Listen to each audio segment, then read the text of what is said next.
Pelajaran Sekolah Sabat, Jumat 14 Maret 2025. Pelajaran ke-11.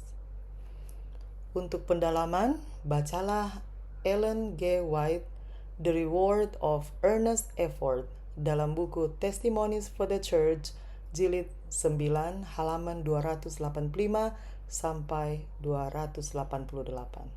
Untuk link bacaan pendalaman ini bisa didapatkan di deskripsi dari video ini, dan juga ada linknya di bagian akhir. Semua yang membingungkan kita dalam pemeliharaan Allah di dunia yang akan datang akan menjadi jelas. Hal-hal yang sulit dipahami akan menemukan penjelasannya. Misteri kasih karunia akan terungkap di hadapan kita. Ketika pikiran kita yang terbatas hanya menemukan kebingungan dan janji-janji yang diingkari, kita akan melihat harmoni yang paling sempurna dan indah.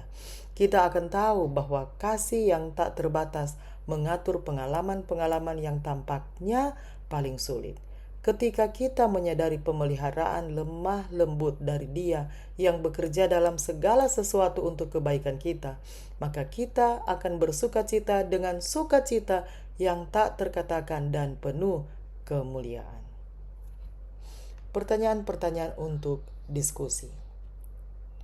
Pertama, pernahkah Anda merasa bingung dalam mencoba memahami pemeliharaan Allah? Bagaimanakah Anda merasa terhibur mengetahui bahwa semua hal seperti itu pada akhirnya akan menjadi jelas?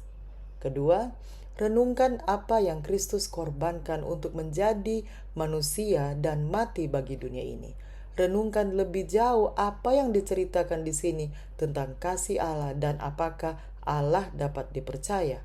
Apakah lagi yang dapat dilakukan? Yang ketiga, apakah yang begitu penting mengenai nama Allah? Apakah implikasi hal ini bagi kita yang menyebut diri kita Kristen?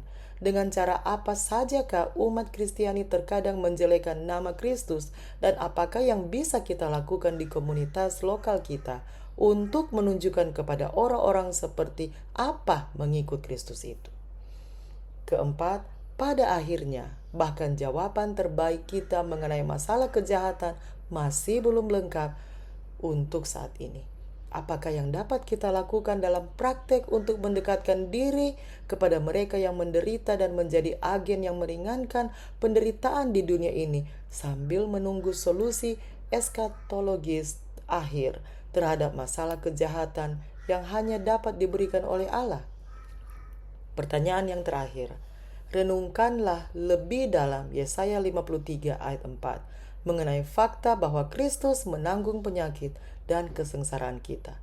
Apakah yang terjadi secara bersama-sama di kayu salib yang membantu kita memahami rencana keselamatan dan berapa nilai pengorbanan Allah untuk menyelamatkan kita? Demikianlah bacaan pelajaran Sekolah Sabat untuk hari ini, Jumat 14 Maret 2025. Kita akan lanjutkan di bacaan pelajaran Sekolah Sabat hari selanjutnya untuk besok. Tuhan memberkati.